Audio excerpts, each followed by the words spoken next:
Now I would like to invite Mr. Nardini to have his presentation. He comes from Italian Center for River Restoration, and he's going to guide us again through several regions, as his presentation is about the lesson learned and comparative reflections from EU framework program, Serela Refa project. The floor is yours. Thanks, Chair. Thanks, Jean-François. Thank you for being here. I'm going to tell you something about the findings of a very small cooperation project as compared to what we have seen. I'm from the Italian Center for River Restoration, and this is the unforgettable acronym of the project, which means Seeds of a Latin American Network for the Restoration of River and Aquatic Ecosystems. That's the website. So the rationale for this project was to avoid European mistakes and act before big changes of development occur, because in Latin America, as well in other countries outside Europe, changes are very quick with regard to what happens in Europe. We need years to do a plan. They maybe do it in a few months or maybe a year, something like that. The actions of this project are just scientific cultural exchanges, triggering case studies and collection of experiences, a little bit like the Restore and Reform project you have seen. These are the partners: Italy, Spain, Chile, Mexico, Brazil. I have to run because this is not the object of the presentation. Now we come to a little bit of the context. This is the working group of Brazil, and I have the honor to have the leading partner here from Brazil, Professor Marcelo Migues from the University of Rio de Janeiro. So, what are the problems there? Wide land use, deforestation, and very fast urbanization. Earth filling of floodable areas is a common practice. Favelas, you all know them. So it's really urban development in floodable areas with very high pollution problems. And this represents one of the key actions undertaken until now to create polders to favor agriculture and taking off the land from the river. So exactly the opposite of what we have seen up to now in this meeting. Hydropower companies, like this one you see, are very powerful politically and little sensitive to environmental issues, although this is a picture taken from a field visit where they showed us their environmental program, but that program was directed to limit the sediment input to the reservoir without taking care of what happens downstream. I'm not criticizing this, I mean the reality. They have advanced the legislation on water use and basin management. There are basin committees, but they're weak and lacking enforcement power. So Jean-François probably will have something to say that, because he has been there just a couple of weeks ago. There is a confusion in the definition of the fluvial domain. What is the space of the river? Actually, this is a very important point and very confused, very messy, even in our countries. Indeed, we are making a comparative paper analyzing the legislation in the different countries of this project. So the main problems perceived are the loss of agricultural soil because of erosion, the pollution from agrochemicals and urban loads to water supply, the loss of reservoir capacity due to sedimentation, and increasing urban flooding hazard. São Paulo, Rio de Janeiro suffer from very heavy hazard. There's not only Carnival, there are also problems over there. But a positive note here is that there is a great energy on the ideas of the river restoration. So there is hope. This is just one of the case studies that we put forward. This is a basin, Ses Marias. This is the upstream part of the basin, heavily deforested, eroded with incision. And downstream you see flood problems, hydromorphic risk.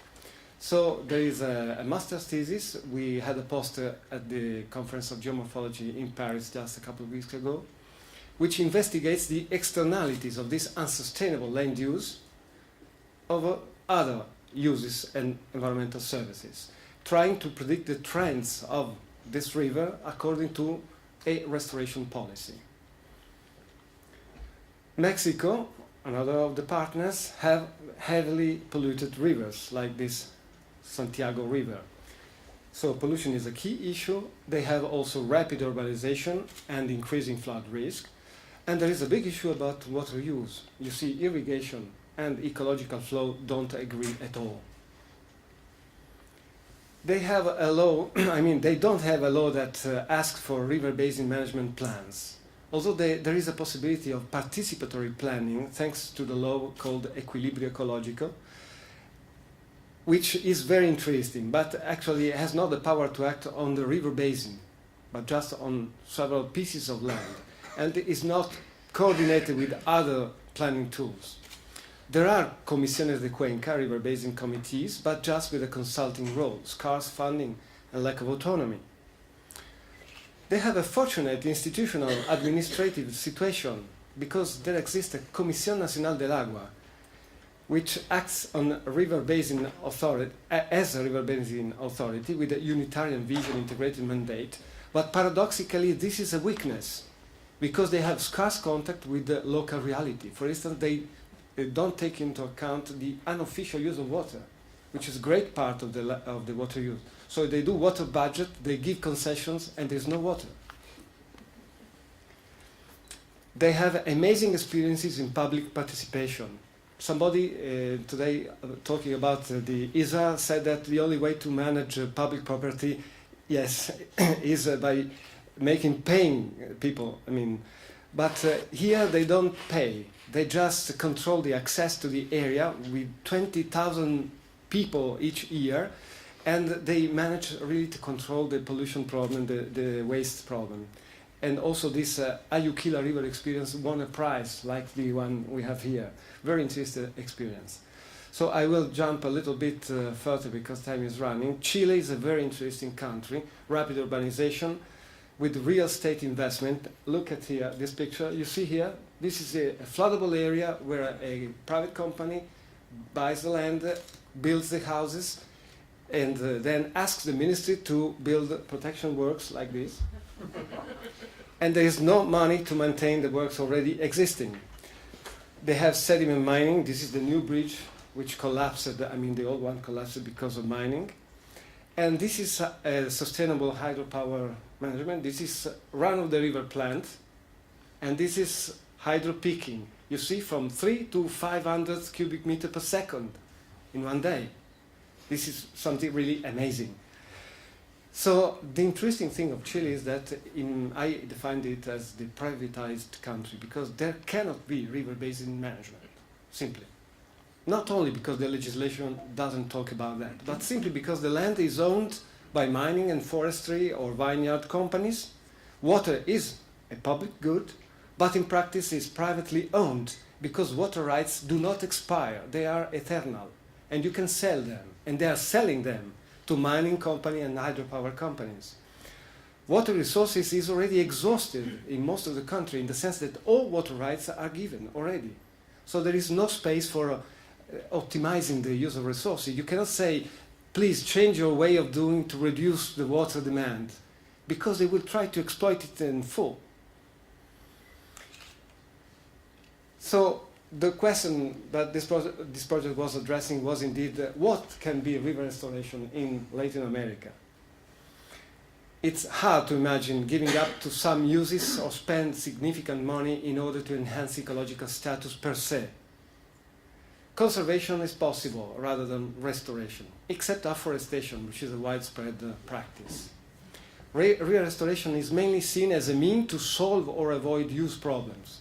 Water supply, soil conservation, reservoir volume, and to orient future development urbanization. It's meaningful to exploit environmental services, and indeed this was the approach of the Millennium Ecosystem Assessment Project.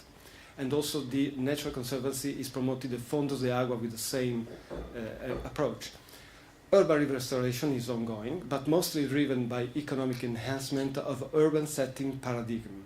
Although with significant exception, and Professor Marcelo Miguez is one of them. He's doing a great job to integrate river restoration concept. This is the last one, or perhaps two more. So there are two strong points that can promote river restoration there, accomplished with a growing demand for recreation and leisure associated with river waters, partly conflicting with classic uses, hydropower in premise, rafting, fishery. So there is really a demand growing, and this is a chance to promote river restoration. And it could have a stronger role if it demonstrated that a more natural management of rivers is able to spare money to combat floods, particularly introducing the concept of river corridors. I mean, not building new dams, new levees, but try to use the space to control floods and urban development. But legislation and institutional setting do not support that. So this is the idea of fluvial corridor that we are promoting there. This is the last one. The recommendations are networking, so I think I'm in the right place. And we really hope that each one of these countries can set up a national strategy at several scales promoting this approach, and first of all the creation of river corridors as the best investment for future safety and quality of life. And promote cooperation programs. We see a great benefit from interaction with European experience, including capacity building and pilot case development. Thank you.